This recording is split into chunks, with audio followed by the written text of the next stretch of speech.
भगवान को मंदिर में तलाशते हैं हम लोग, आप इंसान में तलाश रहे हो। कौन हैं वो लोग जिन्हें अपना घर अपना लगता है? जो लोग रोड पे हैं, किसी को टीबी है, कैंसर है, एड्स है, मनोरोगी हैं, मंदबुद्धि हैं, मांग के नहीं खा सकते, कर के नहीं खा सकते, छीन के नहीं खा सकते। पैसे वालों के लिए तो बहुत से लोग काम करते हैं, लेकिन वो चिरंजीवी बाबा जिसने दम तोड़ा था तड़पते हुए, ऐसे लोगों के लिए कोई काम नहीं करता है। सरकार से कोई पैसा मिलता नहीं, मांगने कोई जाता नहीं, ठाकुर जी को चिट्ठी लिखी जाती है, और वो भी ऐसा नहीं कि वो चिट्ठी जो कहीं सोशल मीडिया पे वायरल की जाती हो, भेजी जाती हो, वो भी नहीं, सब अपना भाग्य लेके आते हैं। संसार में नास्तिक हो जो परमात्मा पे भरोसा न करता हो, वो यहाँ पे 24 घंटे आके रह के देख ले, उसको पता चल जाएगा कि पूरी व्यवस्थाएं परमात्मा करता है और मैं कुछ नहीं करता। हमारा फोकस रहता है 3 चीज़ें देने पर: अच्छी शिक्षा हो, अच्छे संस्कार हो और अच्छा स्वास्थ्य हो।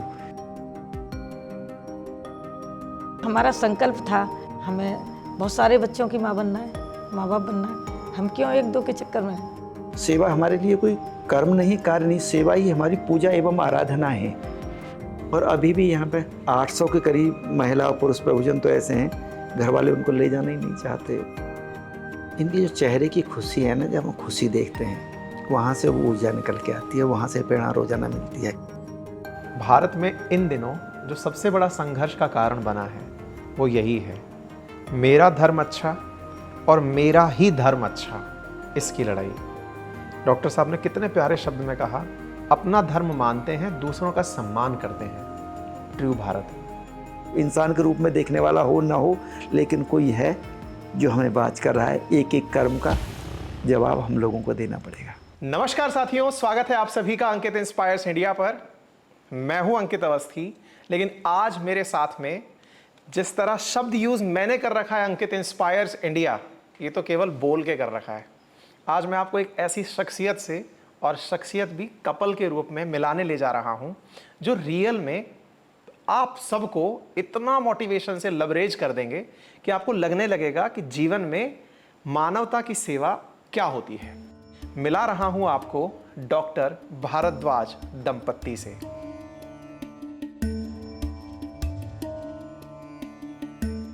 जीवन का उद्देश्य ही ये था।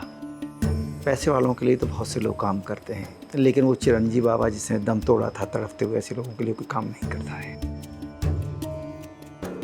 शुरुआत में हमें ऐसा लगता था हम करते हैं, लेकिन धीरे धीरे जब पता चला कि पूरी व्यवस्था तो तैयारी तो उनकी पहले से ही है। जब हमने ये शुरुआत की और हमारे दिमाग में यही था कि हम एक ही बच्चे के लिए क्यों सोचें, और आज हमारे पास 213-14 बच्चे। तो साहब शुरू करते हैं। डॉक्टर साहब से आज आपकी वार्ता कराते हैं। बहुत कम बोलते हैं भाई, और सबसे बड़ी बात, मिलना बहुत मुश्किल है। आप पूछेंगे क्या बात है, डॉक्टर साहब घमंडी हैं क्या? नहीं, कहते हैं सेवा करिए, जगह सेवा के लिए बनी है, मुझसे क्या मिल रहे हैं, आश्रम आप सबका है। मैंने कहा डॉक्टर साहब मुझे ना बहुत अंदर से ऐसा लगता है कि बिना पैसे गुजारा कैसे होगा। मुझे ऑफर मिल गया, 4 दिन रह के देख लो, पता चल जाएगा। पैसे की बात से एक चीज़ याद दिला दूँ, डॉक्टर साहब ने बताई, मैं तो एकदम, डॉक्टर साहब आपने आंकड़े दिए, 10.5 लाख प्रतिदिन भरतपुर वाले अपना आश्रम का खर्च है। 3 दिन में 1 करोड़ खर्च होता है 62 आश्रमों का, जो भारतवर्ष में अपना घर के नाम से चल रहे हैं। हमने पूछा डॉक्टर साहब से, डॉक्टर साहब पैसा आता कहाँ से है? ठाकुर जी देते हैं। ठाकुर जी देते हैं। मैं ठाकुर जी से मुलाकात करने के लिए परिक्रमा मार्ग पकड़ के हर महीने गिरिराज जी पर्वत पहुंचता हूं। इस बार जब गिरिराज जी पर्वत गया, प्रभु से अरदास लगाई कि प्रभु आपके बारे में ये बहुत ज़्यादा मानता हूं कि आप सबकी पार लगाते हैं। एक मित्र बोला, भाई साहब एग्जाम्पल समेत बताते हैं। हमने कहा बताइए। बोले पड़ोस में ही चलिए, डॉक्टर साहब हैं, उनकी प्रभु से सीधी बात है। मैं कहा वो कैसे? बोले वो ठाकुर जी के सामने लेटर लिख देते हैं कि प्रभु ये जरूरत है, और ऐसा करते हुए 22 साल हो चुके हैं। प्रणाम है आपको, प्रणाम है आपका, बहुत बहुत स्वागत है। प्लीज़ हमें एनलाइटन करिए, कहाँ से शुरू हुआ, कैसे शुरू हुआ, प्रेरणा क्या है, परिवार कैसे चल रहा है, कैसी दिनचर्या है, बहुत कुछ पूछना है। और इसलिए ज़रूर पूछना है क्योंकि ये जो कैमरे के पार बैठी ऑडियंस है ना, ये कहीं ना कहीं आज के इस माया जाल में कंप्यूटर के माध्यम से कुछ अच्छा कंटेंट भी कंज्यूम करना चाहती है, प्रेरणा लेना चाहती है, और आप में वो एलिमेंट है जो हमें इतना दूर से यहाँ तक बुलाया है। डॉक्टर साहब, शुरू से शुरू करते हैं। कहाँ के रहने वाले हैं मूलतः? मूलतः हम उत्तर प्रदेश में सहरोई गांव में, डिस्ट्रिक्ट अलीगढ़ में पड़ता है, वहाँ के रहने वाले हैं। वर्तमान में जहाँ हम आपका साक्षात्कार ले रहे हैं, ये अपना घर भरतपुर है, भरतपुर राजस्थान में है। कैसे आगमन हुआ आपका यहाँ तक? बेसिकली हम लोग यूपी से हैं, जैसा कि आपको बताया। हमारे गांव में एक वृद्ध थे, उनका कोई नहीं था, ग्वाला का काम करते थे। ग्वाला समझते हैं? हाँ हाँ, जो बिल्कुल गडरिया जिनको कहते हैं, गाय जो चराते हैं। भगवान श्री कृष्ण की नगरी में ग्वाले की भूमिका बहुत बड़ी है। हाँ, चिरंजी नाम था उनका जी। तो पूरे गांव के गाय भैंसों को चराने ले जाते थे, और शाम को ला के, हमारी एक बगीची थी गांव से आधा किलोमीटर दूर, वहाँ पे ला के छोड़ देते थे। ठीक है। पूरा जीवन निकल गया उनका। उन दिनों हम 6 क्लास में पढ़ते थे। तो उनके घाव हो गए। गाँव में कोई डॉक्टर नहीं था। कभी किसी को वैद्य को दिखा लाए, कभी कोई वैद्य को दिखा लाया, कभी नहीं दिखा के लाए। अंततः लापरवाही होती रही, उनके कीड़े पड़ गए। जब कीड़े पड़ गए तो 1-1.25 महीने में उनकी डेथ हो गई, और तिल करके तड़फते हुए उन्होंने दम तोड़ा। तो जब से ही ऐसा कुछ मन में था। आप कितने छोटे थे उस समय? 6 क्लास में पढ़ता था। मुश्किल से आप 10-11 साल के रहे। हाँ, 11-12 साल उम्र। और बाल मन में ये बात आपके छप गई? हाँ, ठाकुर जी को कराना था। ठीक है। फिर मन में तब से ठान लिया? हाँ, जब से ऐसा कुछ था मन में कि ऐसे लोगों के लिए कुछ किया जाए जिनको कोई संभालने वाला नहीं होता है, जब तो यही सोचते थे। आपके इस भाव को घर वालों ने भांप लिया था? पता नहीं। तो फिर आप जब भरतपुर आए, आपने यहाँ डॉक्टरी की पढ़ाई की, मैम से मुलाकात कैसे हुई? भरतपुर मेडिकल ग्रेजुएशन के लिए आना हुआ था। ठीक है। होम्योपैथिक मेडिकल ग्रेजुएशन किया है। ठीक है। माधुरी और हम दोनों 9th क्लास से साथ साथ पढ़े हैं। अच्छा, तो आप भी उसी गांव से बिलोंग करते हैं? नहीं, उस गांव से तो नहीं, पर 3 किलोमीटर हमारा भी गांव है वहीं। अच्छा, ठीक है। तो आपको सर की बात में ये प्रेरणा कि हमें वृद्धों के लिए कुछ करना है, या विशेष रूप से उनके लिए जिनका कोई नहीं है, क्योंकि ग्वाले की कहानी में वो व्यक्ति है जिसकी किसी ने परवाह नहीं की, कैसे प्रेरणा मिली आपको? सर की बातों में कन्विंस कैसे हुई आप? जी, मेरी जो बेसिक एजुकेशन है, मैं आगरा, मेरे डैडी की सर्विस थी, आगरा रही। ठीक है। तो वहाँ कई बार देखते थे जो बच्चे हैं ना छोटे, मेरा मन था छोटे बच्चों के लिए करने के लिए। अच्छा। हाँ।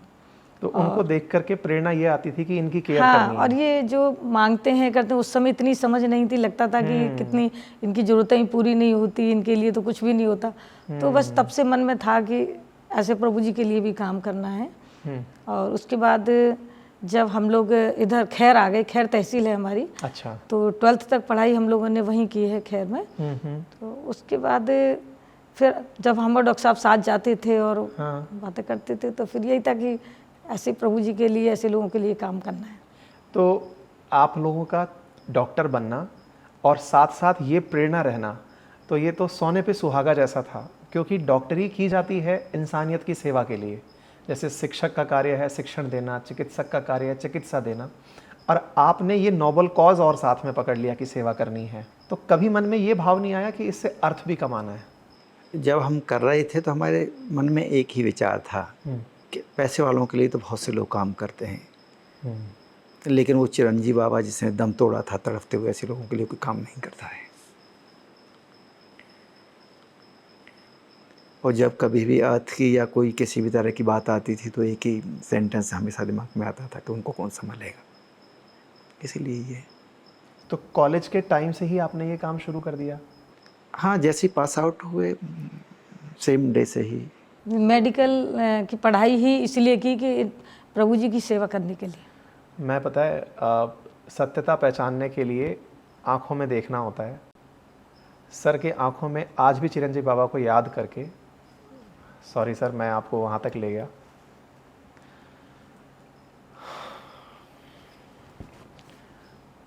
सर आप पानी लीजिए प्लीज़।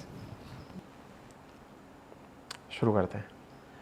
तो चिरंजीव बाबा आपको लोगों के सामने चिरंजीवी बना गए सर, क्योंकि बहुत से लोग आज के बाद जो हमारे माध्यम से आपको सुनने वाले हैं और मेरे जीवन में ये घटना बहुत अमिट छाप छोड़ने वाली है, क्योंकि आईना व्यक्ति का परिचय होता है और आपकी आंखें स्वतः आईना हैं और आपने अंदर तक झांक लिया, मेरे भी, और मैंने झांकने का प्रयास किया तो साक्षात्कार हो गया। आगे बढ़ते हैं। फिर सर, आपने शुरुआत की, भरतपुर को चुना। यहाँ पर शुरुआती इंसिडेंट कैसे आपको वो व्यक्ति मिले जिनकी आपको सेवा करनी है? क्योंकि बहुत से बच्चे आज इस पूरी घटना को सुनने के बाद मोटिवेट होंगे सर, और उनका मोटिवेशन 5 मिनट का, 5 दिन का, 7 दिन का, महीने भर का ऐसा भी होगा। कुछ लोग आज ही निकलेंगे, किसी वृद्ध को देख के कपड़े पहना के आएंगे, खाना खिला के आएंगे, क्या क्या आएंगे, बाबा दिक्कत हो तो अपना घर है, बता के भी आएंगे। इसको कंसिस्टेंटली आप आगे कैसे ले गए? नहीं, जीवन का उद्देश्य ही ये था, दूसरा कोई उद्देश्य तो था नहीं। तो कर पाऊँगा न कर पाऊँगा ऐसा तो कुछ दिमाग में आता नहीं है। पहली बार जो प्रभुजन मिले सर, हाँ, उनके साथ क्या रहा? एक्चुअली जैसे ही हमने पास आउट किया, दोनों काम साथ साथ शुरू किए ठीक है, कि इनके लिए खाने पीने की व्यवस्था कहाँ से होगी। ठीक है, तो ये मन में था। पहले शुरुआत में हमें ऐसा लगता था हम करते हैं, लेकिन धीरे धीरे जब पता चला कि करता तो वो है, जब पता चला कि पूरी व्यवस्था तो तैयारी तो उनकी पहले से ही है। तो सबसे पहले जो प्रभु जी थे, मैं क्लिनिक पर था, भरतपुर में डिस्ट्रिक्ट हॉस्पिटल के सामने भी एक क्लिनिक था। तो मुझे बताया कि वहाँ पे एक गांव है, वहाँ पे एक व्यक्ति है, कीड़ा पड़े हुए हैं और खिचड़ के वो व्यक्ति चल रहा है। मैंने क्लिनिक से गाड़ी उठाई, वहाँ पे उनके पास पहुँचा। कपड़ों में लेटरिन बाथरूम सब, पता नहीं कितने दिन से तो नहाए नहीं थे, बालों के गुत्थे बने हुए थे, जटाएँ बहुत लंबी लंबी थी, स्मेल आ रही थी। फिर गाड़ी में बैठाया। गाड़ी में बैठाने के बाद में, ये 7 बजे की बातें हैं, 7 बजे मैं क्लिनिक पर लेके आया। 8 बजे तक क्लिनिक का टाइम था, तो थोड़ी देर उनको वहाँ से कुछ मूँगफली दी, 250 ग्राम मूँगफली दी हमने तो लेके। तो वो तो छिलका सा है, तो उनको पूरी को चबा के पानी दिया। तो हम तो उसी हिसाब से पानी दे रहे थे गिलास में, लेकिन वो एक जग पानी को पी गए। फिर उनको 1 किलो केले खरीद के दिए, वो 1 किलो केले भी खा गए। उसके बाद उनको घर ले आई। घर लाके उनको खाना खिलाया तो उन्होंने 34 रोटी खाई, 34, और उनका नाम रख दिया। उनको रोटी राम कहने लगे फिर सभी, इतने ज़्यादा भूखे थे। और जब सुबह जब जगे, हम ऊपर थे, वो नीचे थे। ऊपर से माधुरी ने जब देखा तो माधुरी ने कहा कोई गाय आ गई है डॉक्टर साहब घर में, और काफ़ी गोबर पड़ा हुआ है नीचे। और जब हमने उनको नीचे आकर देखा, मालूम पड़ा कि उन्होंने वहाँ पर पूरी लैट्रिन कर रखी थी, पूरा कैंपस जो है ख़राब हो रहा था। तो वो हमारे सबसे पहले प्रभु जी थे जिनको हम लेके आए उनकी थोड़ा सा मानसिक स्थिति भी ठीक नहीं थी, मांगने की स्थिति में भी नहीं थे, कोई चल फिर नहीं सकते थे। पता नहीं कब से उनको भोजन नहीं मिला, कब से उनको, उनके पैर में घाव भी था। और कई बार क्या होता है, जब ऐसी स्थिति होती है, कहीं जंगल में झाड़ियों के पास एकांत में पड़े होते, तो वहाँ किसी की कई बार नज़र भी नहीं पड़ती, ये भी होता है। आज मैं जब एंट्री किया तो आज जो अपना घर आश्रम है, उसमें गेट पर घुसते ही लेफ्ट में अभिषेक भवन है, अगर मैं सही हूँ तो मुझे बताइए। और जब मैंने जाना प्रभुओं से कि ये क्या है, तो जवाब था कि जब कोई प्रभु ऐसे आते हैं जो कि कहीं से आए हैं, जिनके ऊपर गंदगी लगी है, वो कहीं ऐसी जगह बैठे थे जहाँ अपने सुध बुध में नहीं थे, तो उनका अभिषेक कराया जाता है, उनकी बाल कटिंग कराई जाती है, अच्छे कपड़े पहनाए जाते हैं, भोजन खिलाने से पूर्व उनकी कंप्लीट तैयारी की जाती है। और जब हम प्रभु जी से मिलने वार्ड में पहुँचे सर, मैं एहसास अपने ये साझा कर सकता हूँ कि मैं किसी प्राइवेट हॉस्पिटल के अंदर भी इतनी सफाई से रहते हुए प्रभु जियों को नहीं देखा।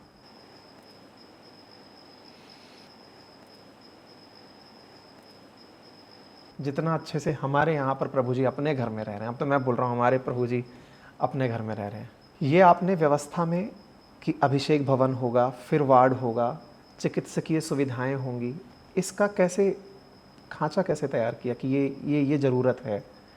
कैसे कैसे आप लोग स्टेप वाइज बढ़ते चले गए? और मैं माफ़ी चाहूँगा बीच में टोकने के लिए, आपने जो बात बोली ना कि ठाकुर जी सब कर रहे हैं, मैं इस सवाल को भी पूछूंगा प्लीज़।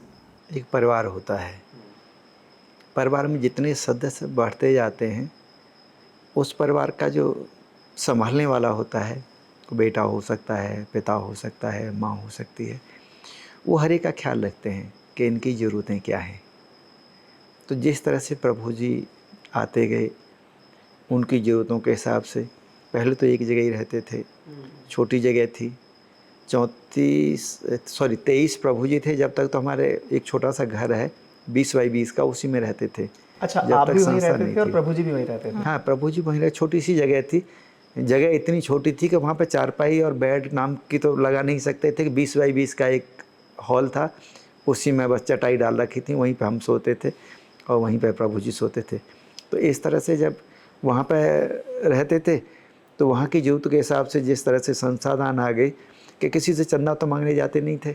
जो आता था क्लिनिक से, 2 जगह क्लिनिक थी, एक जगह जहाँ पे आश्रम में यहीं क्लिनिक थी, एक जगह शहर में क्लिनिक थी, उससे ही पूरी व्यवस्थाएं चला करती थी। तो जिस तरह से फिर प्रभु जी 100 हुए, 200 हुए,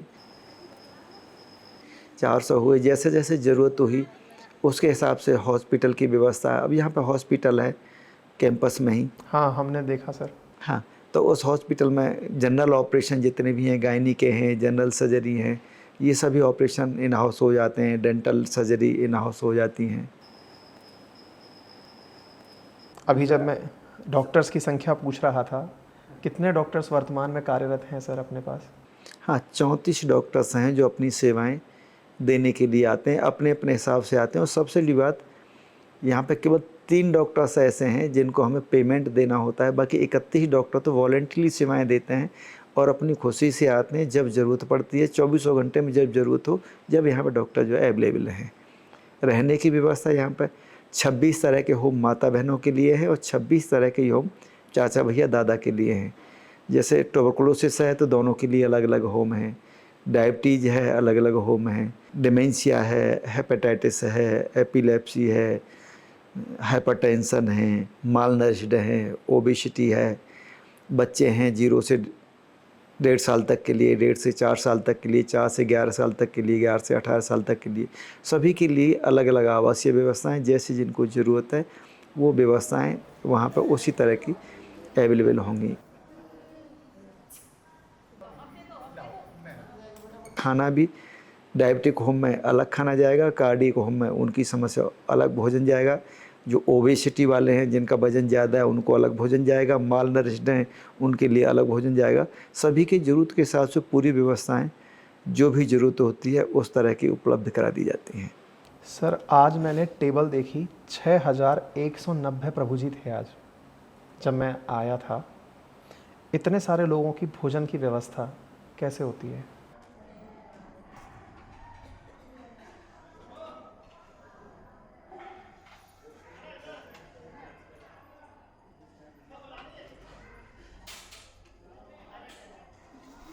आज से 20 साल पहले कोई पूछता तो ऐसा लगता कि हम करते हैं, अब तो पता ही नहीं चलता, अब तो ठाकुर जी करते हैं। पूरी व्यवस्था जितनी भी है ठाकुर जी को करनी होती है।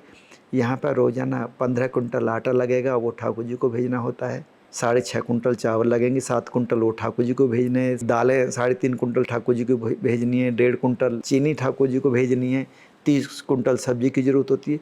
जो भी ज़रूरत होती है, चाहे केवल ऐसा ही नहीं, वस्तुएँ खाने की हो, मेडिसिन हो, दाल चावल आटा हो, डॉक्टर हो, इंजीनियर हो, आर्किटेक्ट हो, ज़मीन हो, बिल्डिंग मटेरियल हो, सब ठाकुर जी के लिए रोज़ाना चिट्ठी लिख दी जाती है बोर्ड पर। और आवश्यक रूप से जो लिखा जाएगा वो आएगा ही आएगा। कभी ऐसा नहीं होता कि ठाकुर जी को लिए लिखा जाए और नहीं आए। बशर्ते कई बार जब विलम्ब हो जाता है तो हमें पता चल जाता है। विलम्ब का मतलब अभाव नहीं है, कमी नहीं है। विलम्ब का मतलब ये है कि हमारे स्तर पर कोई कमी है, हम अपना काम ईमानदारी से नहीं कर रहे, हमारे काम में कोई बेईमानी है। इस वजह से ये अभाव जो है संकेत है ठाकुर जी का कि हम अपने काम को ईमानदारी से करें। और ईमानदारी और बेईमानी भी इस तरह की नहीं कि आर्थिक रूप से कोई बेईमानी हो। विशेष रूप से बेईमानी किस तरह की? सेवा की। रात को कोई कॉल आता है 2 बजे कि एक गौ माता वहाँ पर पड़ी है, एक्सीडेंट हो गया है, संयोग से रात में ड्राइवर आया नहीं, नाइट ड्यूटी वाला, और हम ये कह दें कि ड्राइवर नहीं है।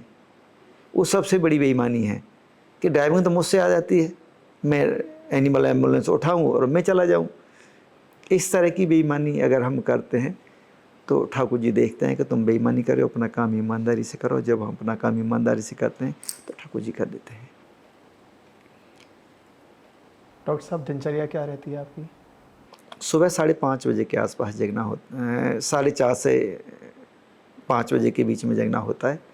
उसके बाद मैं 6:30 बजे तक अपनी दिनचर्या जो भी, और 6:30 बजे से राउंड पर चले जाना, सभी प्रभुजनों से एक बार सभी बेडलोंगों में जाना, मेडिसिन जिनको देनी है, मिलना है, जो भी समस्याएं, वो 12-1 बजे तक पूरी हो जाती है। उसके बाद फिर ऑफिस के जो भी कार्य होते हैं, दैनिक कार्य, उनको देख लेते हैं। उसके बाद मैं शाम को 8 बजे से लेके 10:30 से 11:30 बजे तक जो भी जितना भी टाइम लगता है, उसमें जो भी इस तरह के कार्य होते हैं जो दिन में समय नहीं मिलता है, थॉट लेवल के जो कार्य होते हैं या आइडियोलॉजी विचारधारा पे जो काम करने के कार्य होते हैं, वो फिर उस समय। एक बहुत ही व्यक्तिगत सवाल, भगवान को मंदिर में तलाशते हैं हम लोग, आप इंसान में तलाश रहे हो। मूर्ति पूजा, इंसान पूजा, ये एक है, ये कब जान लिया था? एक घटना हुई थी इनिशियली, जब हमारा क्लिनिक बहुत अच्छा चलता था, मतलब नंबर ऑफ पेशेंट शायद ठाकुर जी ने को अभाव न रहे इसीलिए किया होगा। तो उस समय तो हम डॉक्टर से भी नहीं लगते थे शुरुआत में। तो नंबर ऑफ पेशेंट ये मान के चलें कि 150 से 200 पेशेंट हम पर डे देखते थे। मैनेजमेंट नाम से कुछ नहीं आता था, बिल्कुल गांव की पृष्ठभूमि थी, तो ज़्यादा समझ भी नहीं थी मैनेजमेंट की, या सामाजिक ज्ञान भी बहुत ज़्यादा नहीं था। एक दिन क्या हुआ कि नंबर ऑफ पेशेंट बहुत ज़्यादा थे और हमारे यहाँ पे आटा ख़त्म हो गया था। माधुरी सुबह से ही कह रही थी 10-11 बजे से ही कि शाम को भी हमारे यहाँ रोटी नहीं बन पाएंगी, ये देख लो आटा नहीं है, आटा मंगा लो। तो नंबर ऑफ़ पेशेंट ज़्यादा रहे, जो स्टाफ था वो भी एंगेज रहा। कहते कैसे शाम हो गई 11 बजे, शाम का तो कैसे भी माधुरी ने भोजन बना दिया। प्रभु जी भी थे, हम सब लोग थे। अच्छा, प्रभु जी रहते थे उस समय? हाँ, प्रभु जी रहते थे। जब तक अपना घर को कोई जानता नहीं था, जब तक घर की बातें हैं ये। दूसरे दिन सुबह सुबह ही एक बाबा आ गए। जैसे ही बाबा आए, उन्होंने कहा कि मैं भूखा हूँ। सुबह 7 बजे का टाइम था। मैंने ऊपर माधुरी को बताया, माधुरी बाबा हैं और इनको खाना खिलाना है। माधुरी ने कहा कि आपको पता ही है आटा तो बिल्कुल भी नहीं है, लेकिन जो परोथन होता है ना, जो आटा, हाँ, आटे पे लगाते हैं, जो रोटी पे लगाते हैं, जो मैंने कहा वो देखते हो, उससे 2 रोटी तो बन जाएंगी। जय हो। हाँ, तो उससे माधुरी ने 2 रोटी बनाई। 2 रोटी बना के मैं बाबा को दे के आया। तो मैंने कि माधुरी के पास में गया, दोबारा भी कुछ 3 रोटी बनी उसकी, तो अच्छा। 2 तो एक बार ले गए। हाँ। फिर दोबारा 1 रोटी देने गए तो वहाँ तो बाबा ही नहीं मिले, कोई दिखा ही नहीं हमें। तो डॉक्टर साहब ने कहा पता नहीं कहाँ गए बाबा। हाँ, खूब देखा, मतलब इतना कहीं दूर दूर भी दूर नहीं तक था। कहीं नहीं, हाँ, जंगल में घर है, ऐसा भी नहीं कि भाई कोई इधर गली में चले गए। हाँ, जंगल में था, वहाँ पर वो मिले नहीं। और उनके आधे घंटे बाद ही एक आदमी एक बैग लेके आटे का आ गया कि मैं अपना घर को देने के लिए आया हूँ। ओहो। तो जब से पता चला कि पूरी व्यवस्था ठाकुर जी करते हैं। आप जब जब बातें बता रहे हो ना, मेरे रोए खड़े हो जा रहे हैं। ये साक्षात्कार ईश्वर का था और वो आपको निमित्त बना रहे थे कि अपनी सेवा अपने इस तरह से ले। क्योंकि मैं इस बात को मान रहा हूँ कि परमात्मा ने ना सेवा के लिए, कहते हैं कि जन जन में ईश्वर विराजमान है, और उस जन जन में ईश्वर की सेवा करने का जो नज़रिया है वो मानवता है, मानवता की सेवा, और वो आप जो कर रहे हैं। तो फिर ये अपना घर शब्द कैसे दिमाग में आया, और कब से आपने कहना शुरू किया कि ये अपना है, कि कोई भी वृद्ध है तो ये अपना है? ये तो शुरू से ही था। शुरू से ही ये था कि जो भी आएंगे असहाय लावारिस बीमार के रूप में, उनको सबको अपनाएंगे। लेकिन जब हमें इतनी अकल नहीं थी कि दुनिया में इतने लोग हैं, हम सोचते थे पूरे जीवन में 50-100 मिल जाएंगे, 200 मिल जाएंगे, इससे ज़्यादा मिलेंगे नहीं, और इतनी व्यवस्थाएं तो हो ही जाएंगी। तो ये शुरुआत तो वेरी बिगिनिंग से, शुरुआत से ही अपना घर नाम रखा था कि अपना घर ही, कि शुरुआत से अपना घर की थी। फिर बनाया, एक ज़मीन खरीदी, पहले 2 बीघा ज़मीन खरीदी, उसमें निर्माण कार्य शुरू किया, वो बना के तैयार हुआ तो अपना घर वो शुरू से ही। अच्छा डॉक्टर साहब, अभी ना बहुत से ऑडियंस इस बात को समझते हुए ये समझ रहे होंगे कि आप लोगों की सेवा कर रहे हैं, लेकिन वो लोग कौन से हैं जिनकी आप सेवा कर रहे हैं? इसका स्पष्टीकरण हमें इसलिए ज़रूरी है क्योंकि जब मेरी आपसे पहले बात हो रही थी तब एक सेंस जनरेट किया था हमने कि 18 से लेके 60 साल तक के लोग और वृद्ध तो 60 के बाद भी होते हैं। तो आपकी वो जो मतलब कैसे आपने ये सेग्रीगेट किया कि मुझे इनकी सेवा करनी है? कौन हैं वो लोग जिन्हें अपना घर अपना लगता है? हाँ, वो चिरंजीवी बाबा थे ना, बस वही एक धारणा थी कि उनको कोई संभालने वाला नहीं था, उनका घर परिवार में कोई नहीं था। यहीं से सवाल आता है कि क्या हम इसे वृद्धाश्रम बोल सकते हैं? बिकॉज वृद्धाश्रम में भी आजकल का जो सिटीज़ में कल्चर आ रहा है कि बच्चे अपने पेरेंट्स को नहीं संभालना चाहते, वृद्धजनों को नहीं संभालना चाहते और वो वृद्धाश्रम में छोड़ देते हैं। तो क्या अपना घर वृद्धाश्रम है? वृद्धाश्रम नहीं। हाँ, तो वो जो लोग रोड पे हैं, किसी को टीबी है, कैंसर है, एड्स है, मनोरोगी हैं, मंदबुद्धि हैं, मांग के नहीं खा सकते, कर के नहीं खा सकते, छीन के नहीं खा सकते और बीमार पड़े हुए हैं और उनको ये उम्मीद है कि मुझे कोई आके संभाले। और ज़्यादातर तो उम्मीद छोड़ चुके होते हैं। उनको पास जब हम कई बार लेने जाते हैं तो उनको भरोसा भी नहीं होता कि मुझे कोई आएगा और इस तरह से लेके जाएगा और इस तरह की कोई सेवा भी करेगा। तो इस तरह के जो प्रभुजन हैं, बस ये हमारे टारगेट ग्रुप होते हैं। इनके लिए विशेष रूप से घर वाले साथ छोड़ देते हैं, परिवार वाले साथ छोड़ देते हैं, समाज वाले साथ छोड़ देते हैं। गवर्नमेंट की कोई स्टेट गवर्नमेंट की या सेंट्रल गवर्नमेंट की कोई योजना नहीं है।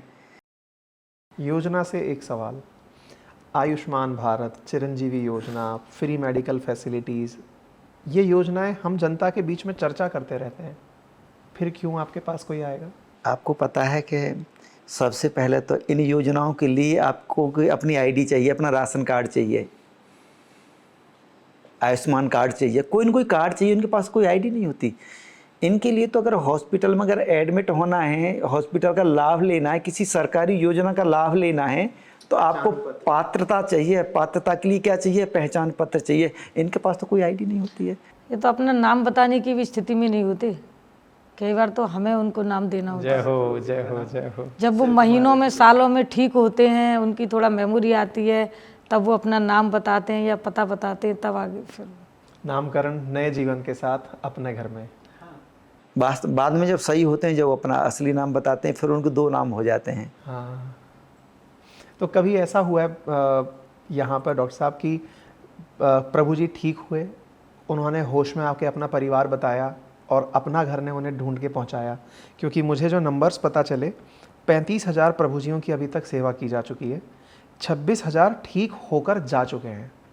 तो ये जो जा चुके हैं, इसको कैसे खोजते हैं आप? क्योंकि पहले तो इनको सबने छोड़ दिया था, कैसे फिर आप इन्हें तलाशते हैं? एक पुनर्वास टीम है यहाँ पर, मेल और फीमेल दोनों तरह के प्रभु जी के लिए। उसमें 6 सेवा साथी हमारे दिन रात लगे रहते हैं। जैसे प्रभु जी आएंगे, सबसे पहले उनसे एड्रेस ही लिया जाता है। ओके। जब ही से शुरुआत हो जाती है और अंत तक, जब तक वो यहाँ पर रहते हैं। 1 महीने बाद नहीं पूरा पता ठीक से नहीं दिया तो 1 महीने बाद फिर बात करेंगे, 1 महीने बाद फिर बात करेंगे, 1 महीने बाद फिर बात करेंगे।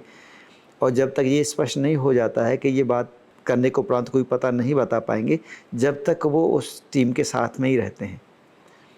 जैसे ही पता पूरा चल जाता है तो पुलिस प्रशासन के माध्यम से सभी थानों के नंबर बहुत इजीली नेट पर अवेलेबल होते हैं। गांव के सरपंच के नंबर इजीली मिल जाते हैं। अब तो लोकल एनजीओ के नंबर मिल जाते हैं। बड़े कोई शॉपिंग सेंटर है कोई गांव में या कोई बड़ा हॉस्पिटल है, उनके नंबर मिल जाते हैं। तो उनके माध्यम से नेट से नंबर सर्च करते हैं, उनके परिजनों तक पहुंचते हैं, परिजनों से बात करते हैं। परिजन पहले तो ये देखते हैं कि वो पहले जैसे हैं या बदल गए हैं। जब उनकी बात कराते हैं, उनके पास वीडियो कॉलिंग से कॉल कराते हैं, जब उनको पता चलता है अब तो ये प्रोडक्टिव हो गए हैं, अब हमारे घर के लिए उपयोगी हैं, वो ले लेते हैं। या कुछ बिछड़ गए होते हैं, खो गए कहीं गलती हाँ, अननोइंगली बिछड़ गए होते हैं। इलाज के लिए ले गए थे हॉस्पिटल, लेकिन वहाँ से बिछड़ गए, तो वो तो ढूंढ रहे होते हैं, वो तो बड़ी आसानी से ले लेते हैं। और अभी भी यहाँ पे 800 के करीब महिला और पुरुष प्रभुजन तो ऐसे हैं, घर वाले उनको ले जाना ही नहीं चाहते। वो घर वाले हैं, उनके घर वाले हैं, पता चल गया है, बात भी होती है। कुछ ने तो यहाँ के नंबर ब्लॉक कर दिए हैं कि कहीं दोबारा घर में ना आ जाए, मना कर देते हैं, आप ही रखो। हाँ, आप ही रखो। 800 से 850 के करीब इस तरह के प्रभुजन हैं। मानवता का पतन दिखता है। फिर आप लोगों के साथ इस पूरे कालखंड में जब आप इस तरह से प्रभु जियों की सेवा कर रहे थे, क्या कभी सामाजिक आक्षेप नहीं आया? क्योंकि साइमल्टेनियसली बहुत सारे ऐसे संस्थान भी हैं, आप इससे बुरा ना माने गया, कि जो ये कहते हुए पाए जाते हैं कि हम ये चैरिटेबल काम कर रहे हैं, लेकिन उस चैरिटी की आड़ में वो धन अर्जन कर रहे हैं, वो चैरिटी की आड़ में अंग तक बेच दे रहे हैं, महिलाओं का देह व्यापार कर रहे हैं। क्या आप पर कभी समाज के ऐसे आक्षेप या किसी ने आपको इस नज़रिए से देखने की चाहत की? और अगर ऐसा हुआ तो फिर कौन सी आपके अंदर की स्ट्रेंथ थी जो आपने अपने आप को इन सब से बाहर रखा? एक निठारी कांड हुआ था, आपके संज्ञान में हो तो। जी जी जी। तो निठारी कुछ बच्चों की मौत से रिलेटेड मामला था। हाँ, कुछ बच्चों के अंग निकालने का था या किस तरह से था, इसी तरह से था जी। तो हमारे यहाँ पर मोक्षधाम था जी। यहाँ पे इतनी ज़्यादा प्रभुजन गंभीर आते हैं, कुछ तो रास्ते में ही दम तोड़ देते हैं, कुछ 2 दिन में 4 दिन में रहने के बाद दम तोड़ देते हैं, लंबी सांस लेते हुए आते हैं। ठीक है। कि ट्रीटमेंट तो मिला नहीं होता है उनको। ठीक है। तो औसतन 2 प्रभुजियों का शरीर पूरा होता है यहाँ पर प्रतिदिन 60 प्रभुजियों का शरीर पूरा होता है। तो उस दिन निठारी कांड हुआ तो कुछ लोगों को ऐसा लगा कि अपना घर, मुझे लगता है कि दुनिया की फास्टेस्ट ग्रोइंग ऑर्गेनाइजेशन है। इतनी तीव्र गति से मुझे नहीं लगता कि दुनिया में कोई ऑर्गेनाइजेशन बड़ी हो। तो कुछ लोगों को लगा होगा कि ये पैसा कहीं 2 नंबर से ही आता है, 1 नंबर से तो आता नहीं। और हम बताना चाहेंगे, अपना घर में ऑनलाइन डोनेशन जो आता है 98% डोनेशन ऑनलाइन है, जो शायद दुनिया में किसी ऑर्गेनाइजेशन के पास हो। कैश में तो डोनेशन हमारे पास है ही नहीं। और हमारे ट्रांजैक्शन भी, हमारा जो पेमेंट है वो भी चेक से पेमेंट 98% 99% चेक से पेमेंट है। तो कुछ लोगों को ऐसा लगा होगा कि यहाँ पे कुछ गलत होता है, कहाँ से ये पैसा आ रहा है। उनको ये तो पता नहीं कि यहाँ पे तो ठाकुर जी विराजमान होते हैं, और जब इतने प्रभुजन हैं तो सब अपना भाग्य लेके आते हैं।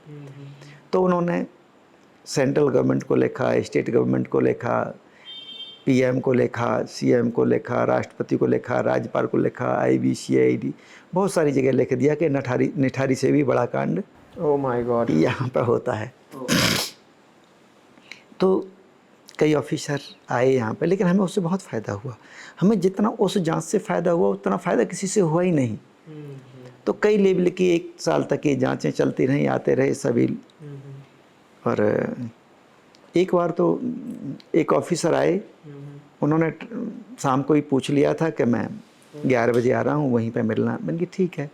संयोग से एक 6:30-7 बजे सुबह एक कॉल आ गई बालाजी से, यहाँ से 90 किलोमीटर है। स्टाफ उस समय ज़्यादा था नहीं। मेहंदीपुर बालाजी काफ़ी दर्शनीय है जी। हाँ, काफ़ी दर्शनीय है। तो वहाँ से मैंने कि 10 बजे 10:30 बजे तक आराम से वापस आ जाएंगे। वहाँ से 1 बज गया वापस आने में।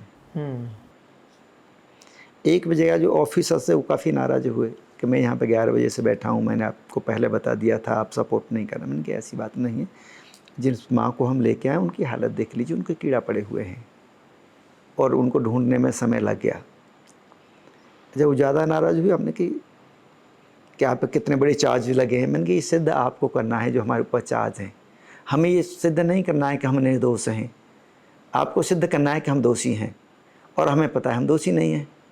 तो दुनिया को कोई ताकत हमें दोषी सिद्ध कर नहीं सकती, तो हमें पता है। तो इस तरह की बातें बहुत ज़्यादा नहीं चली, लेकिन जब चली तो एक ही आदमी ने ये सब काम कर दिया किसी ने, और सब कुछ अपने आप होता है यहाँ पे। डॉक्टर साहब, आपने शुरुआत में कहा ठाकुर जी, लेकिन जब मैं आपके अपने घर में टहल रहा था तो मुझे एक ऐसा स्थान दिखा जिसे देख कर के हमारी पूरी टीम हैरान थी। आपने पूजा का स्थान बनाया हुआ है जिस पर सब धर्म के लोग बैठ कर के ईश्वर की प्रार्थना में लगे हैं। ये क्या विचार है? 2 बातें अलग अलग हैं। हमारे लिए सभी धर्म समान हैं, लेकिन दोनों में अंतर क्या करते हैं हम लोग? अपने धर्म का पालन करते हैं, दूसरों के धर्म का सम्मान करते हैं। अपने धर्म का पालन करना, दूसरे के धर्म का सम्मान करना ये हमारी मोरल किसी ड्यूटी को है भी, किसी और को ये भी। इंसानियत है। बहुत सही। यहाँ पर जितने भी प्रभुजन आते हैं, यहाँ पर प्रभुजन देखे जाएं तो 4,500 हिंदू हैं, 1100 करीब मोहम्मडन हैं, ईसाई हैं 70-75, जैन हैं 25 करीब, सिख हैं 70-80, तो सभी आते हैं। तो हमारा जो उद्देश्य होता है यहाँ पर लाके, ये नहीं होता है कि इनको भोजन दे दी जाए, दवाई दे दी जाए, वस्त्र दे दिए जाए, इत्सिर कर दिए जाए।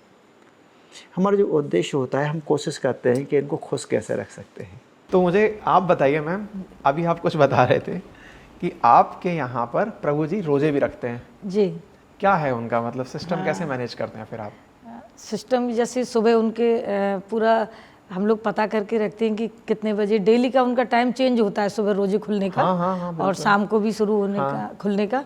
तो उसी हिसाब से पूरा सिस्टम बनाते हैं और सुबह उनको क्या चाहिए, जो जो चीज़ें दी जाती हैं, हम तो पहले कुछ जानते नहीं थे, सारा पता करके पूरा वही बताते रहते हैं। प्रभु जी सब समझदार, और पूरा 1-1 महीने तक रोजे रखते हैं वो लोग। और एक बार तो कहा मम्मी आप, मैंने कहा ठीक है, उन्होंने उसका, मैं भी एक बार रोजे रही। अच्छा।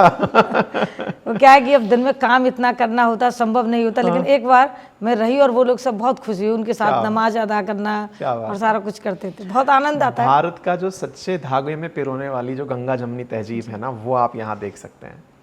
हम अभी बात कर रहे थे कि भारत में इन दिनों जो सबसे बड़ा संघर्ष का कारण बना है वो यही है, मेरा धर्म अच्छा और मेरा ही धर्म अच्छा, इसकी लड़ाई। डॉक्टर साहब ने कितने प्यारे शब्द में कहा, अपना धर्म मानते हैं, दूसरों का सम्मान करते हैं, ट्रू भारत। मुझे ना, जब मैं था अंदर घूम रहा था, तो एक प्रभु जी ने कहा कि मुझे ना आज केला खाना है। तो जो हमारे साथ प्रभु जी गए थे, जो हमें विज़िट करा रहे थे, उन्होंने कहा हाँ अभी भिजवाते हैं। फिर मुझे जानकारी मिली कि यहाँ प्रभु जी से पूछा जाता है कि आपको क्या खाना है, आपको मिठाई खानी है, रबड़ी खानी है, मूवी देखनी है। मैं आश्चर्य किया कि प्रभु जी मूवी तक दिखाते हैं। तो हम ये नहीं देखते इनको दवाई, भोजन, वस्त्र, ये तो कहीं पे भी मिल जाते हैं। हमारा जो सबसे पहला फोकस रहता है, ये फोकस रहता है कि इनके जीवन में अभाव किस बात का है। अभाव किस बात का है, कोई ये कहने वाला नहीं मैं हूँ, ने चिंता मत करो। तो सबसे पहले तो ये उनके अंदर कॉन्फिडेंस हो जाए कि यहाँ पे मेरे अपने हैं, और जिससे मैं मन की बात कह सकता हूँ या कह सकती हूँ, और जो मैं कहूँगा वो पूरी होगी ही होगी। तो उसी क्रम में हमारा इसमें कुछ लगता नहीं, सबसे बड़ी बात इसमें कुछ लगता नहीं है। कोई नमाज अदा कर रहा है और कोई प्रार्थना कर रहा है, तो क्या फ़र्क पड़ता है। उनका अपनी एक पद्धति है, उनकी दूसरों की अपनी पद्धति है, तीसरों की अपनी पद्धति है, उनको उसी में खुशी मिल रही है, उसी में खुश में। अच्छा, इसमें तो कुछ लगाना ही नहीं पड़ा, और हम बाउंडेशन कर दें कि भाई ठीक है आप तो यहाँ पर हिंदू धर्म का ही करोगे। तो क्यों हिंदू धर्म, क्यों हम तो सब धर्म हैं और सभी धर्मों को समान रूप से हम लोग देखते हैं। दूसरा, इनके लिए खाने पीना किस वजह से, एक समय था जब प्रभु जी खुल के अपनी बात नहीं कह सकते थे, जैसा हम देते थे वैसा खा लेते थे, जैसा पहनाते थे वैसा पहन लेते थे, जहाँ सुला देते थे वहाँ सो जाते थे, उनकी इच्छाएं नहीं थी। फिर थोड़ा थोड़ा करके कुछ प्रभु जी बताने लगे कि मुझे ये चाहिए वो चाहिए।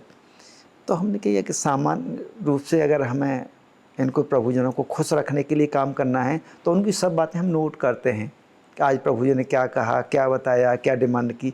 उन डिमांडों को हम इकट्ठा करते जाते हैं, फिर वो पूरी कैसे होंगी उस पर एक्शन करते हैं हम लोग।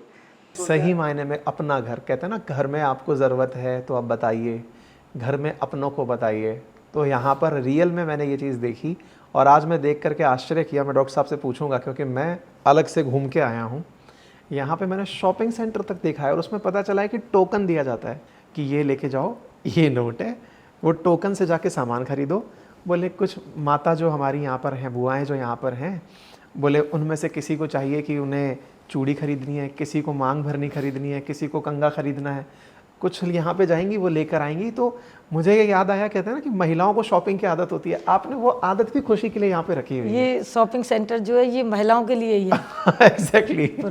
तो उनकी पसंद जो भी होती है, और उसमें भी उनके ब्रांड नेम होते हैं। अच्छा। हाँ, फिर क्रीम लेनी है तो फेयर एंड लवली ही लेनी है, किसी को वीको लेनी है, किसी को बोर प्लस लेनी है, मतलब पाउडर भी लेना है तो इसी तरह से लेना है। तो फिर साबुन तो लेना ही लेना है, सब यूज करेंगे, क्रीम सब यूज करेंगे, पाउडर सब यूज करेंगे, तेल सब करेंगे, चूड़ी सब करेंगे, बिछुआ सब करेंगे, तो क्यों न उनकी पसंद का दे दिया जाए। इसमें कोई अंतर नहीं आता, केवल इस सिस्टम का अंतर आता है, हम उनकी भावनाओं का ख्याल करते हैं, बस इतना अंतर आता है, इसके अलावा कोई अंतर नहीं होता।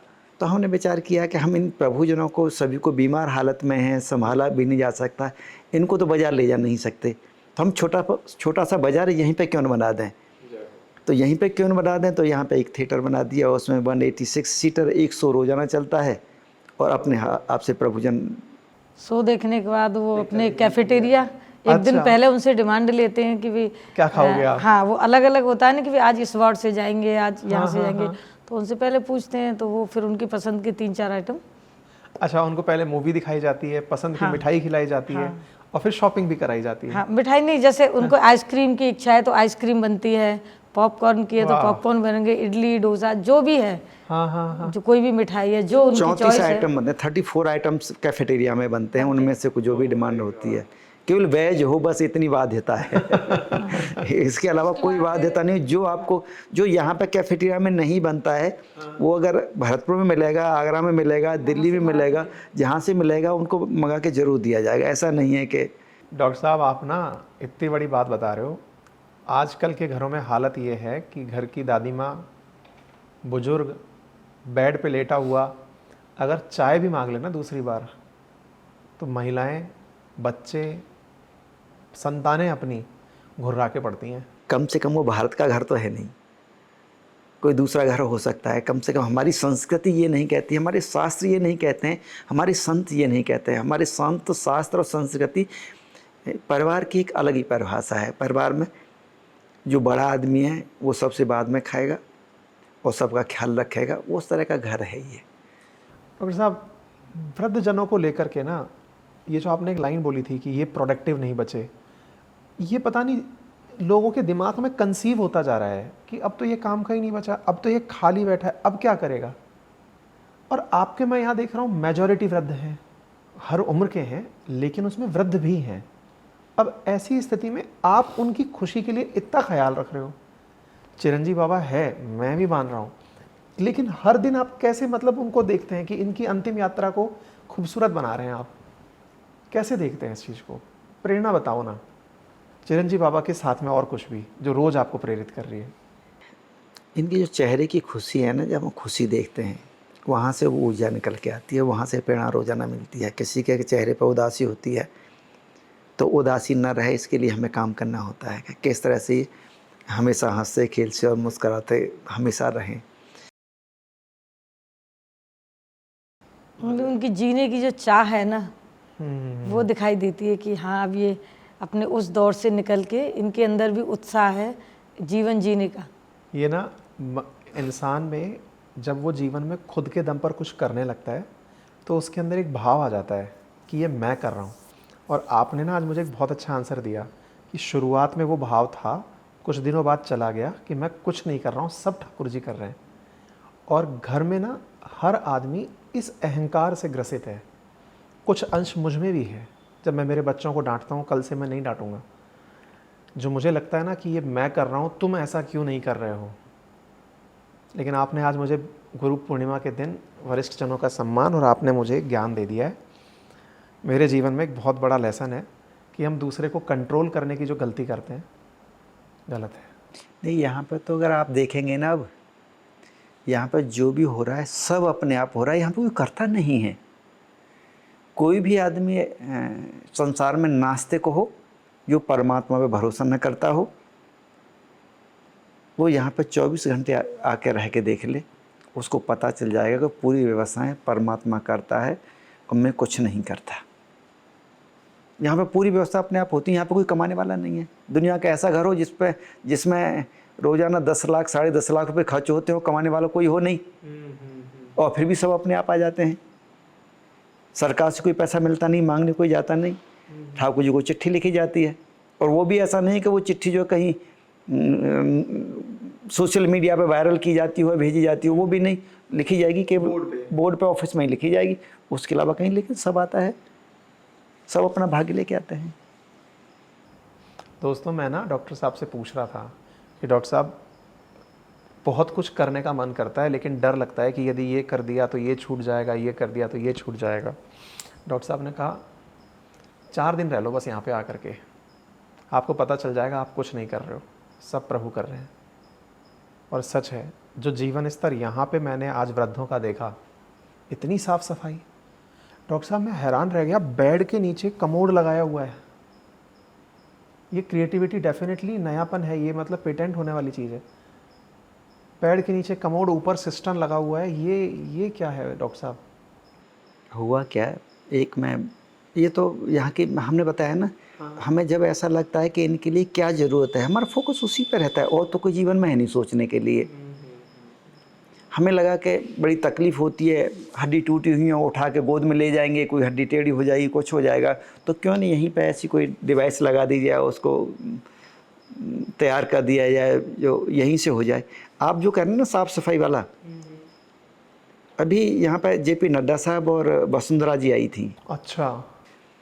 तो वसुंधरा जी ने, हमारे वीरपाल सिंह सर हैं जो यहाँ पर बहुत बड़ा काम देखते हैं, उनके साथ में थी। उनसे 3 बार पूछा कि ऐसी सफाई यहाँ रोज़ाना होती है? और उसके बाद भी वो मेरे साथ थी, तो फिर मुझसे भी पूछा कि आप ये बताओ माधुरी जी, ये हम आए हैं इसलिए हुई है या हमेशा ऐसी है? तो मैंने कहा आप 24 घंटे कभी भी आइए, और हमें तो तब पता चला था जब आप आधे रास्ते आ गए हो। भरतपुर यहाँ से 12-13 किलोमीटर आप आधे रास्ते आ गए, तो पता चला कि आप आ रही हैं। साहब मैं सफाई देख के हैरान हो गया। हाँ, तो साफ़ सफाई में तो जो भी आते हैं ना, वो यही कहते हैं ज़्यादातर कि यहाँ पर रोज़ाना ऐसी होती है, और जो रोज़ाना आते हैं उनको पता है कि हाँ रोज़ाना ऐसी होती है। और सबसे ज़्यादा प्रभु जी हैं गंदगी करने वाले, कहीं भी कर देते हैं। हाँ। अब सफाई का तो ये एक तरफ से होती आती है, दोबारा फिर वहीं से शुरू हो जाती है। यहाँ पर 17 से प्रभु जी ऐसे हैं जो लैट्रिन बाथरूम वस्त्रों में करते हैं। पूरे इंडिया में एक जगह कहीं इतनी लैट्रिन साफ़ नहीं होती होंगी जितनी यहाँ पे हाथ से रोज़ाना साफ़ होती हैं। 17 से प्रभु जी ऐसे हैं।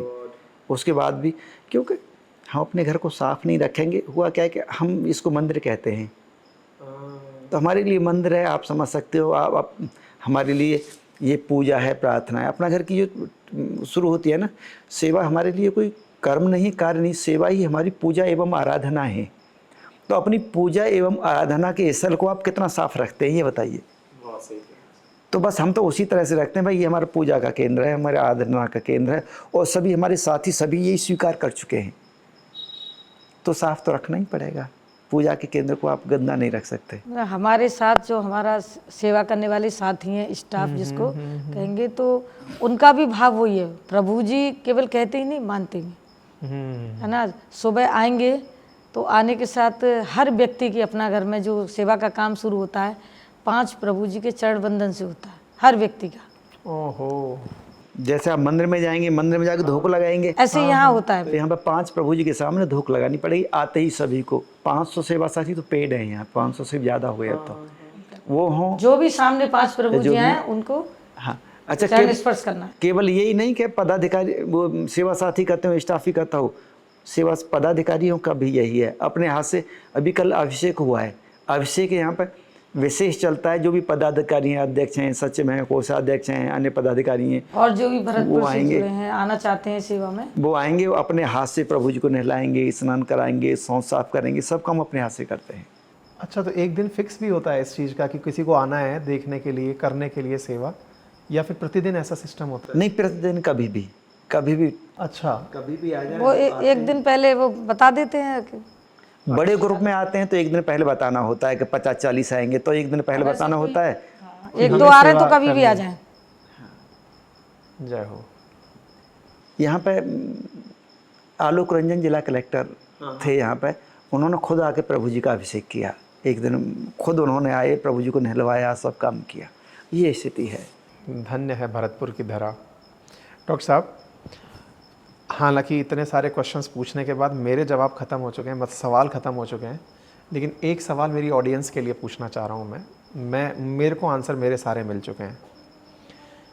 आपसे शुरुआत में मैंने पूछा था, आप दोनों संतान उत्पत्ति नहीं किए,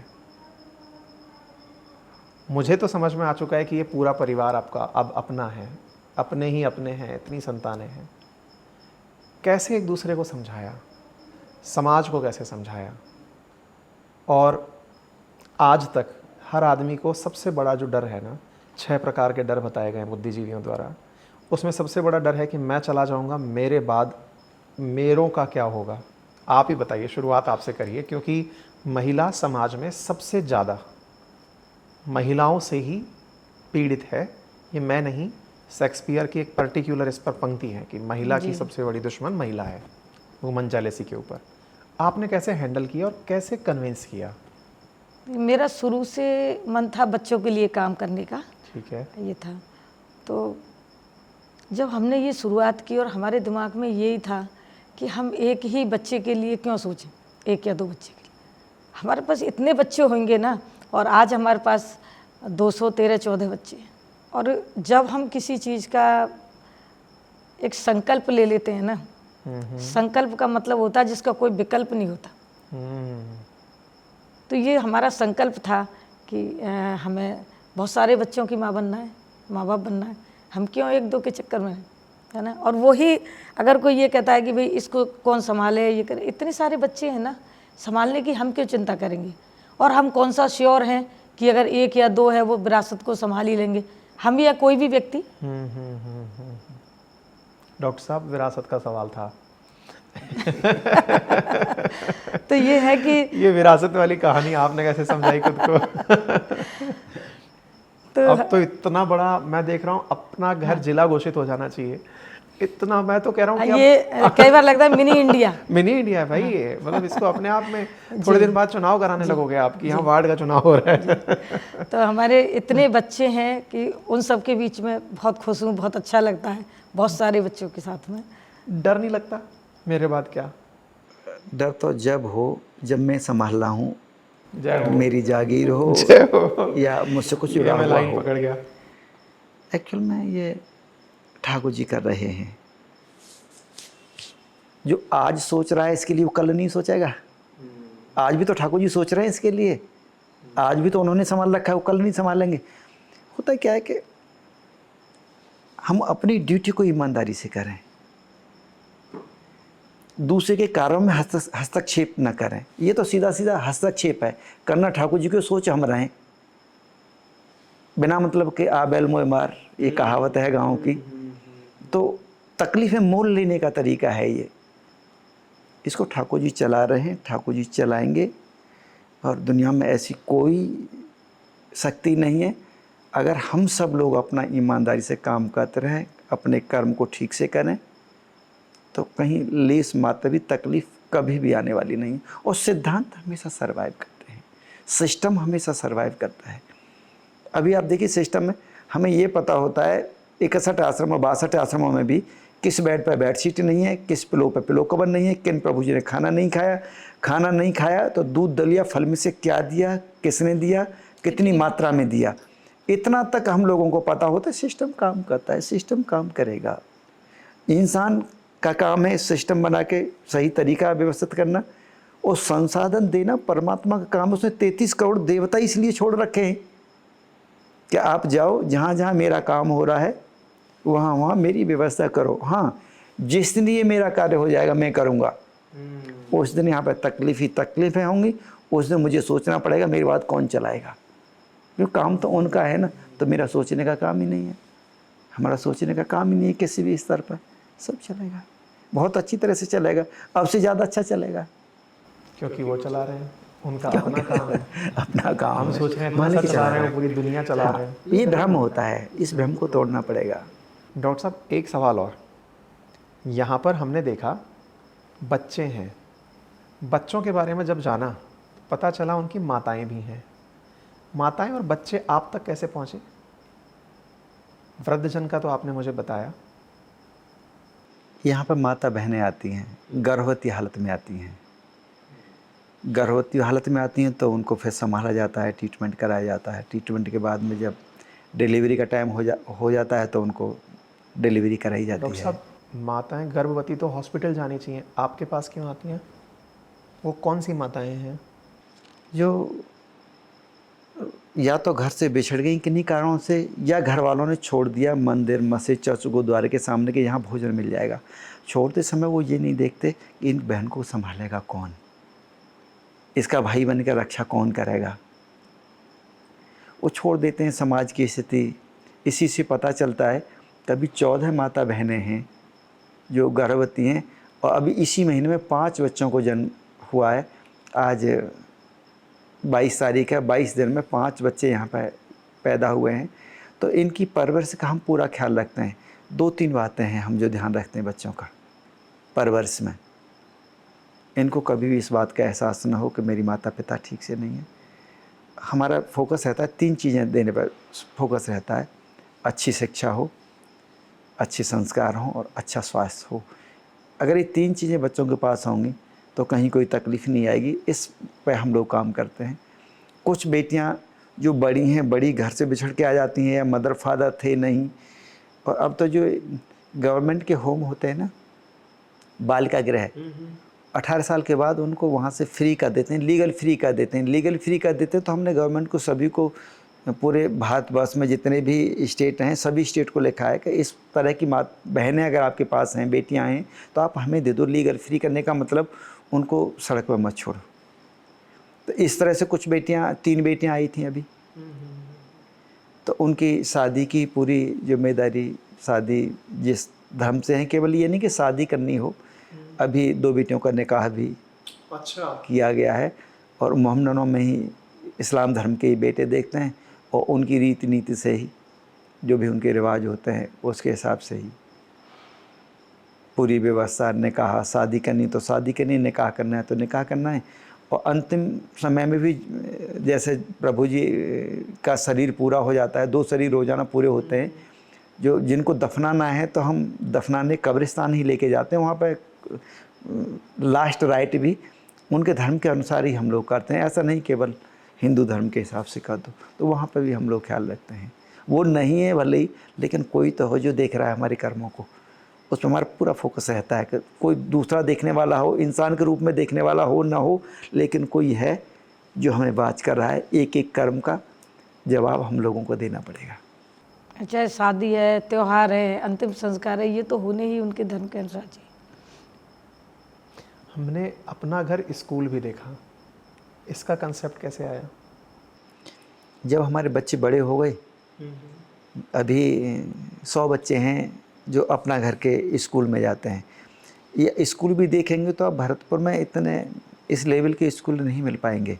जिस लेवल का स्कूल है, अभी 8th क्लास तक का है, कंप्यूटर लैब उसमें है।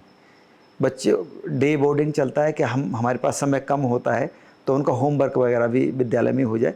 छोटे बच्चों के लिए सोने के लिए उसमें पूरे डाइनिंग वगैरह, खाने के लिए, फिर सोने की व्यवस्था उनके लिए। हाँ, जिसको आराम करना है, रिटायरिंग रूम बने हुए हैं बच्चों के लिए। जिनको आराम करना है, 50 बच्चे एक साथ उसमें सो सकते हैं, आराम कर सकते हैं। छोटे और इतना प्यार से सो रहे थे, उनको देख करके ऐसा लगा कि जैसे सांचे में सो रहे हो ना, एक साथ आराम से बैठे हुए हैं, कूलर चल रहा है। उनको देख करके मन किया कि इनके साथ थोड़ा पल यहीं पर रुक करके बिताया जाए। विद्यालय में गए थे आप? विद्यालय में तो हमारा ताला लगा हुआ था, हम रिटायरिंग रूम में गए थे, जहाँ पे अपने पुराने वाले भवन नहीं, वो रिटायरिंग रूम नहीं, रिटायरिंग रूम तो विद्यालय में अलग से है। विद्यालय में अलग से, विद्यालय में अलग से, डे बोर्डिंग जैसे हो गया। जैसे किसी को 1 घंटे के लिए बच्चे को सोना है, हाँ हाँ, 2 घंटे के लिए सोना है। बच्चे जैसे नर्सरी का बच्चा है, अब वो सुबह 7 बजे से लेकर शाम को 5 बजे तक रहेगा, तो उसको दिन में 4 बार सुलाना है। विद्यालय में सुलाना है, विद्यालय में सोने की, और इस पूरी व्यवस्था विद्यालय में है। सोना भी है, उनके गेम भी होने, होमवर्क भी होना है पूरा दिन उनका। हाँ, मैंने बच्चे से 13 का पहाड़ा पूछा, धड़ल्ले से जवाब दिया। मैंने कहा भाई ये तो मुझे भी नहीं पता है, तुम उल्टा पलट के मुझसे पूछ लेते। लेकिन बच्चे पढ़ भी बहुत अच्छा रहे। डॉक्टर साहब की जय हो। प्रभु जी को इतने सारे प्रभु जी मैनेज करने होते हैं। आपने 62 आश्रम बताए, एक नेपाल में बताया। इतने सारे लोगों में से मैं अपनी छोटी सी टीम के प्रबंधन में परेशान हो जाता हूँ, लेकिन आपका ना ठाकुर जी पे जो विश्वास है, ये इसका भी जवाब मुझे दे रहा है कि आपके पास 500 वैतनिक प्रभु जी काम कर रहे हैं, सहयोगी काम कर रहे हैं, और आप उनका प्रबंधन कर पा रहे हैं। अगेन संभवतः यही होगा कि ठाकुर जी की ही दया से ये हो रहा है। बाय द वे, पूरी इंडिया में सुनने वाले हमारे लिसनर्स ये जान लें कि ठाकुर जी हम भगवान श्री कृष्ण को बोलते हैं। हम जिस भूमि से बिलोंग करते हैं, मैं अलवर से, डॉक्टर साहब भरतपुर में हैं, गिरिराज जी पर्वत, मथुरा, वृंदावन, यहाँ भगवान श्री कृष्ण को ठाकुर जी के नाम से सेवा दी जाती है, सेवा की जाती है। और हमारे ठाकुर जी हमारी सबकी इसी तरह से परवरिश करते रहें और हमें इतना सक्षम बनाएं कि जीवन में जिसे हमसे थोड़ी भी उम्मीद हो, हम उसके कुछ काम आएँ। ये अपने घर की सही प्रेरणा है। इसी के साथ हम इस कहानी को यहीं विराम देने का प्रयास करते हैं। आप सभी का बहुत बहुत धन्यवाद। डॉक्टर साहब बहुत बहुत धन्यवाद। प्रणाम। प्रणाम।